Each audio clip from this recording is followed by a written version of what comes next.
أعوذ بالله من الشيطان الرجيم پناہ مانگتا ہوں میں اللہ کی شیطان مردود سے۔ بسم الله الرحمن الرحيم شروع اللہ کا نام لے کر جو بڑا مہربان نہایت رحم والا ہے۔ اعوذ باللہ من الشیطان الرجیم بسم اللہ الرحمن الرحیم ألم تر إلى الذين يزعمون أنهم آمنوا بما أنزل إليك وما أنزل من قبلك يريدون أن يتحاكموا إلى الطاغوت وقد أمروا أن يكفروا به ويريد الشيطان أن يضلهم ضلالا بعيدا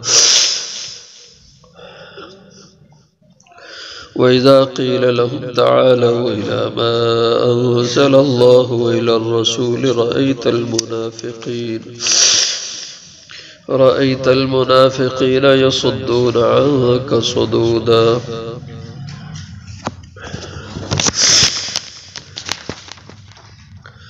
ألم تر إلى الذين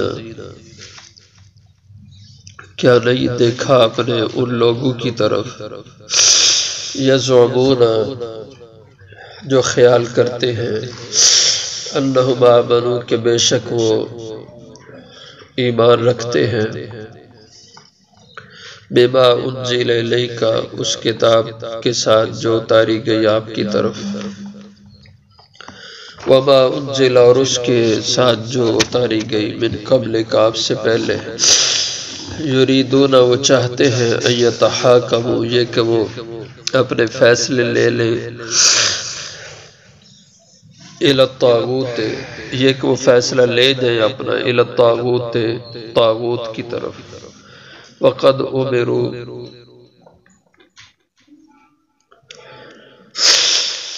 اور تحقیق وہ حکم دیے گئے ہیں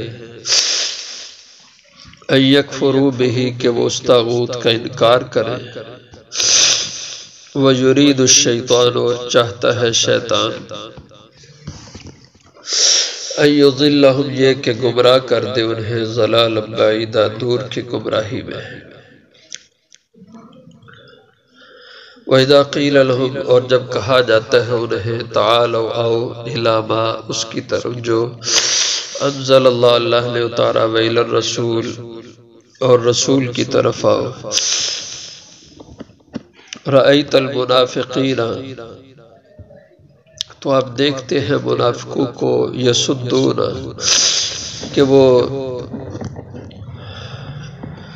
رکتے ہیں ان کا صدودا آپ سے دور ہو کر فکیفا پھر کیا حال ہوا ان کا اذا اصابتهم مصیبت جب پہنچی انہیں کوئی ایک مصیبت بما قدمت ایدیہم بس سبب اس کے جو آگے بھیجا ان کے ہاتھوں نے ثم جاؤکا پھر وہ آئے آپ کے پاس یحلفون باللہ اللہ کی قسمیں اٹھا رہے تھے ان اردنا کہ ہم نے نہیں ارادہ کیا الا احسانا مگر نیکی کا و توفیقا اور موافقت پیدا کرنے کا اولئک الذین لعنہم اولئک الذین یہ ایسے لوگ ہیں کہ یعلم اللہ اللہ جانتے ہیں ما فی قلوبہم جو کچھ کہ ان کے دلوں میں ہے فاعرض عنہم تو آپ ان سے روگردانی کرے اعراض کرے منہ پھیرے وعظہم اور ان کو نصیحت کرتے رہے وَقُلْ لَهُمْ فِي أَنفُسِهِمْ اور کہیں انہیں ان کے اپنے بارے میں قولا بلیغا بات مناسب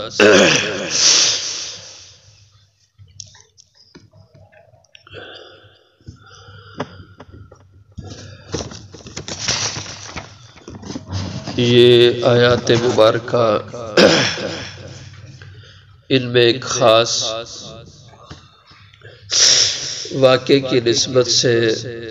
کچھ احکام بیان ہوئے ہیں اور ہمیشہ کے لیے مسلمانوں کو رہنما اصول یہاں بتا دیے گئے ہیں، اور اس کا جو سبب بنا تھا ایک خاص واقعہ وجوہ ہے۔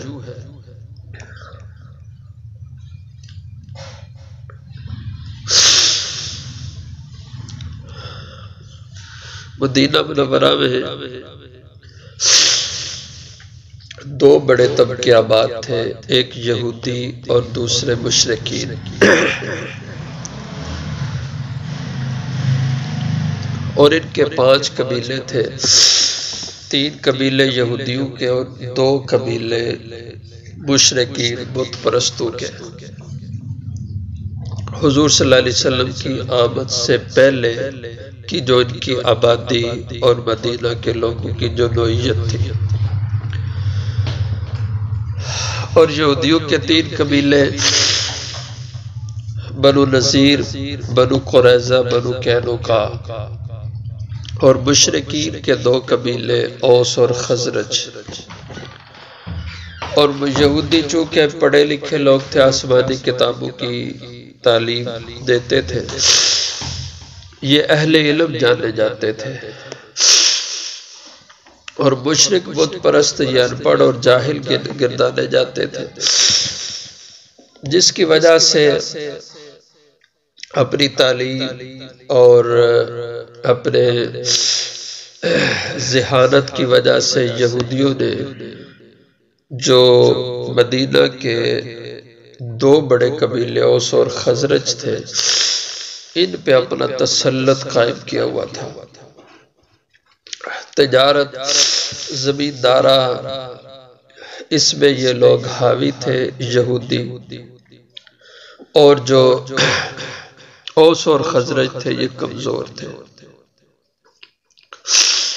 تو سیاسی اور تجارتی لحاظ سے یہودیوں کا تسلط تھا، اور اوس اور خزرج دبے ہوئے تھے، اور ان کا دب جانا اس حد تک پہنچا ہوا تھا کہ اوس اور خزرج کے لوگ اپنے بچیوں کی شادیاں، رشتے ناتے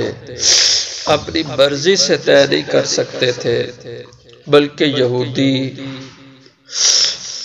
جس علاقے کا جو بڑا ہوتا تھا،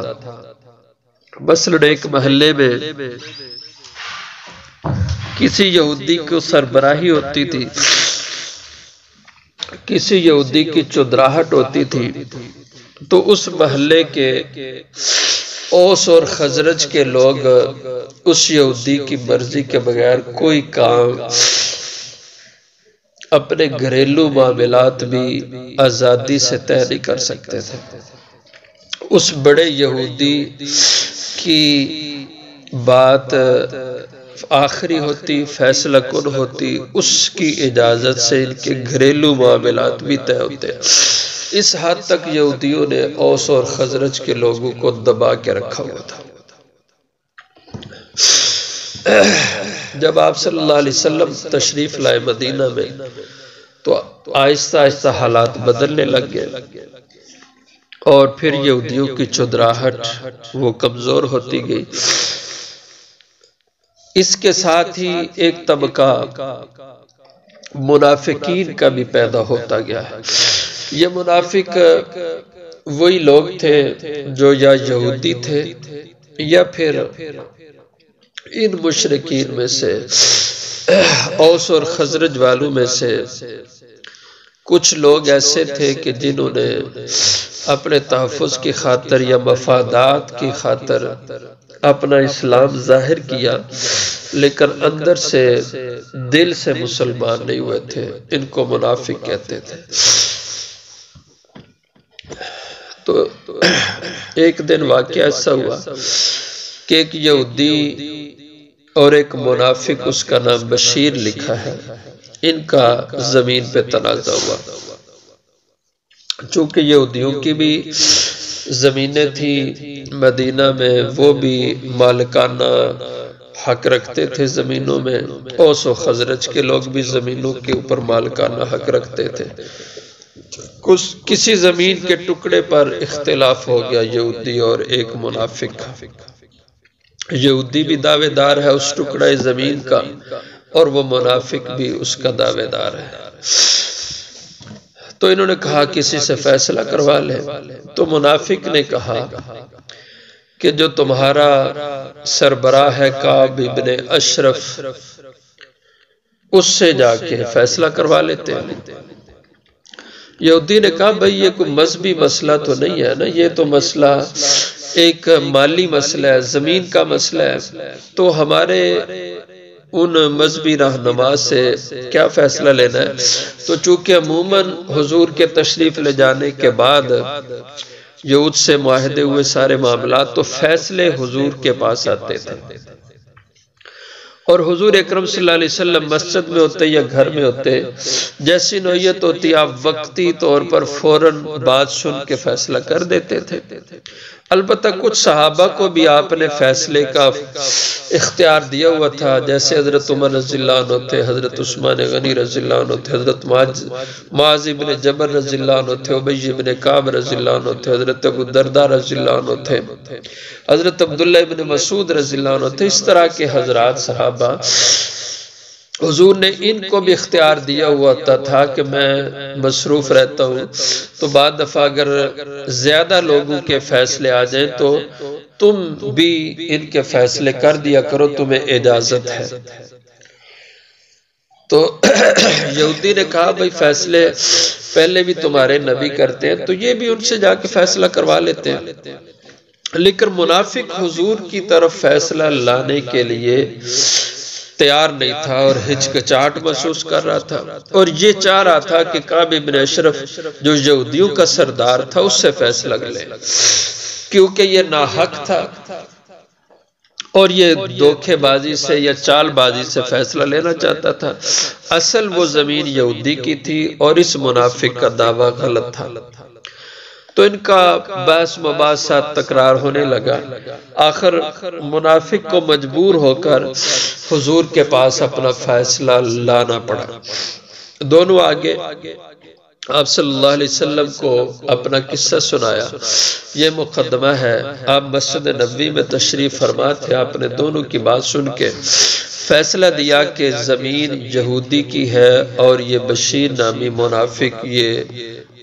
غلط دعویٰ کر رہا ہے۔ یہودی کے حق میں فیصلہ ہو گیا۔ اب جو منافق تھا اس کے دل میں بڑی خفگی تھی کہ کسی طریقے سے زمین مجھے مل جائے۔ اس کے ذہن میں خیال آیا کہ حضرت عمر رضی اللہ عنہ چونکہ کافروں کے بارے میں بڑے سخت ہیں اور کفار کے معاملے میں آپ بہت ہی زیادہ غصہ رکھتے ہیں، تو کیوں نہ ہو میں حضرت عمر کے پاس یہ فیصلہ لے جاؤں، تو حضرت عمر جب سنیں گے یہ یہودی ہے میں مسلمان ہوں تو میرے حق میں فیصلہ دے دیں گے۔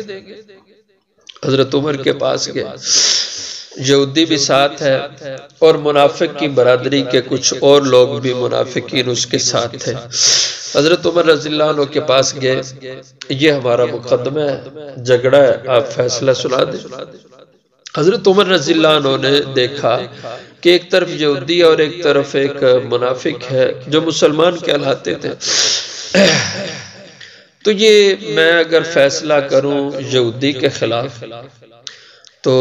اس سے یہودی ان کو پراپیگنڈے کا موقع ملے گا۔ تو بارہ جو بھی آپ نے سوچا، فرمایا کہ بھائی میں یہ چاہتا ہوں تم یہ جا کے فیصلہ حضور سے کرواؤ، مجھ سے نہ کرواؤ۔ تو یہودی فوراً بولا کہ حضرت حضور نے تو فیصلہ کر دیا۔ حضرت عمر نے فرمایا حضور نے فیصلہ کر دیا؟ کہا ہاں حضور نے فیصلہ دیا ہے اور میرے حق میں دیا ہے، اور یہ پھر آپ کے پاس لے آیا یہ جھگڑا۔ حضرت عمر نے اس منافق سے پوچھا واقعی حضور کے پاس تم گئے تھے؟ کہاں گئے تھے؟ کہا حضور نے فیصلہ دیا؟ کہا فیصلہ دیا۔ حضرت عمر رضی اللہ عنہ نے فرمایا یہودی کے حق میں دیا؟ کہا ہاں یہودی کے حق میں دیا۔ تو حضرت عمر رضی اللہ عنہ نے فرمایا حضور نے فیصلہ دے دیا اور تو پھر میرے پاس آیا فیصلہ لینے کے لیے؟ کہا ہاں۔ حضرت عمر رضی اللہ عنہ نے فرمایا ٹھہرو پھر میں ذرا گھر سے ہو کے آتا ہوں۔ اس کو بٹھایا، اپنے گھر گئے اور تیز تر تلوار آپ اٹھا کے لائے اور آتے ہی اس کی گردن اس کے تن سے جدا کر دی، اس کو ختم کر دیا کہ بھئی جو حضور کا فیصلہ نہیں مانتا وہ مسلمان نہیں، وہ کافر ہے، اور عمر کی تلوار عمر کا فیصلہ اس تلوار سے ہوگا اس ایسے شخص کے بارے میں۔ تو حضرت عمر نے اس کو قتل کر دیا۔ اب جو اس کی برادری کے ساتھ تھے انہوں نے شور کیا کہ حضرت آپ نے یہ کیا۔ بہرحال وہ ڈر کے مارے حضرت عمر سے حضور کے پاس آگے کہ یا رسول اللہ صلی اللہ علیہ وسلم، عمر نے زیادتی کی ہے اور ہمارا برادری کا ایک آدمی مار دیا۔ فرمایا کیا ہوا؟ تو قصہ وہ سنایا۔ اس پہ اللہ تعالیٰ نے یہ آیات مبارکہ نازل فرمائی۔ فرمایا الم تر الی الذین، کیا آپ نے دیکھا نہیں ان لوگوں کی طرف یزعمون، جو اپنے بارے میں یہ ظام گمان اور خیال رکھتے ہیں انہم آمنوا، کہ بے شک وہ ایمان رکھتے ہیں، کہ وہ مومن ہیں اور ان کا ایمان ہے بما انزل الیک، اس کتاب پر جو آپ کی طرف اتاری گئی یہ قرآن، وما انزل من قبلک، اور وہ اس کتاب پر بھی ایمان کا دعویٰ رکھتے ہیں جو اتاری گئی آپ سے پہلے، یعنی تورات ان کی طرف جو آئی تھی۔ یہ ایمان کا دعویٰ رکھتے ہیں، اپنے بارے میں اپنے کو مومن کہتے ہیں، لیکن اس کے باوجود ان کے ایمان کا یہ حال ہے، یریدون، وہ چاہتے ہیں، ان یتحاکموا الی الطاغوت، کہ وہ اپنے فیصلے لے جائیں طاغوت کی طرف۔ طاغوت سے مراد وہ یہودیوں کا سردار کعب ابن اشرف ہے، وہ طاغوت ہے، شیطان ہے، اور یہ فیصلہ اس سے کروانا چاہتے ہیں مومن ہو کر۔ وقد امروا، حالانکہ تحقیق انہیں تو حکم دیا گیا ہے، ان یکفروا بہ، کہ وہ اس طاغوت کا انکار کریں۔ وَيُرِيدُ الشَّيْطَانُ، اور اصل یہ ہے کہ شیطان چاہتا ہے، ان یضلهم ضلالا بعیدا، کہ وہ گمراہ کر دے ان لوگوں کو دور کا گمراہ کرنا، یعنی شیطان تو گمراہ کرنے کے درپے ہے، تو پھر یہ مسلمان کا دعویٰ کرے اور پھر شیطان کے طرف جائے اور نبی کے فیصلے کو تسلیم نہ کرے۔ وَإِذَا قِيلَ لَهُمْ تَعَالَوْا، اور جب کہا گیا ان سے کہ آ جاؤ تم اِلَىٰ مَا أَنزَلَ اللَّهُ إِلَى الرَّسُولِ، یعنی جب تمہارا کوئی آپس میں اختلاف ہوا، جیسے اور لوگوں نے اس منافق کو کہا کہ جاؤ رسول اللہ کے پاس فیصلہ کرواؤ، تو تعالوا انہیں کہا گیا آؤ اِلَىٰ مَا أَنزَلَ اللَّهُ، اس کی طرف جو اللہ نے اتارا، یعنی قرآن کی طرف، کتاب اللہ سے فیصلہ لو، وَإِلَى الرَّسُولِ، اور رسول کی طرف آؤ اور اللہ کے نبی سے فیصلہ کروا لو اپنے جھگڑے کا۔ تو رأیت المنافقین، آپ دیکھتے منافقوں کو اس وقت، یصدون عنک صدودا، وہ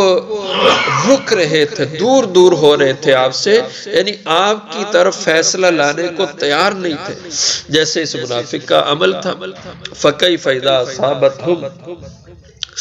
پھر ان کی حالت کیسی ہوئی جب پہنچی انہیں مصیبت، یعنی ان کے آدمی کا حضرت عمر کے ہاتھ سے قتل ہوا اور ان کو یہ مصیبت دکھ پہنچا، اور یہ بھی بما قدمت ایدیہم، بسبب ان کے اس گناہ اور جرم کے وجہ سے تھا جو ان کے ہاتھوں نے آگے بھیجا، یعنی ان کے کرتوت کی وجہ سے ان کو وہ مصیبت ایک آدمی کے قتل کی تکلیف اٹھانا پڑی۔ ثم جاؤک، اور پھر آئے یہ لوگ، یعنی اس منافق کے جو رشتہ دار برادری کے لوگ تھے، اس کے قتل کے بعد حضور کے پاس آئے۔ ثم جاؤک، پھر آپ کے پاس آئے،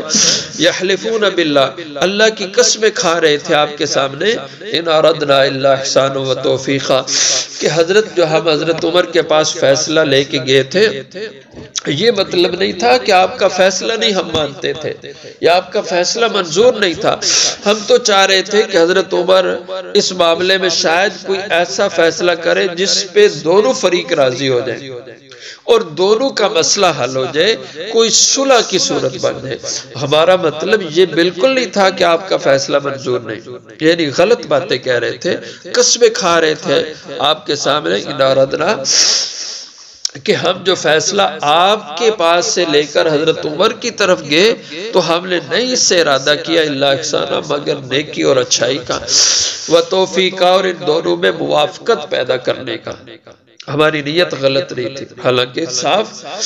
عمل غلط ہے کہ حضور کا فیصلہ ہونے کے بعد ایک مسلمان ہونے کا دعویٰ کرے اور مانے نہیں، یہ کفر ہے۔ اولئک الذین یعلم اللہ، وہ ایسے لوگ ہیں کہ جانتے ہیں اللہ ما فی قلوبہم، جو ان کے دلوں میں نفاق چھپا ہوا ہے۔ فارزان، پس آپ ان سے درگزر کریں، وعظہم، اور موقع بموقع ان کو نصیحت کرتے رہیں۔ وقل لهم فی انفسہم قولا بلیغا، اور کہے انہیں ان کے بارے میں بات مناسب اور کافی بات، یعنی ان کو دعوت دینا نہ چھوڑیں، اگرچہ یہ لوگ غلط کر رہے ہیں، ان کے رویے غلط ہیں، کہ شاید ایک وقت آئے یہ لوگ مخلص ہو جائیں اور ان کے دلوں میں ایمان اتر جائے۔ اس کا آگے مزید مضمون انشاءاللہ آ رہا ہے۔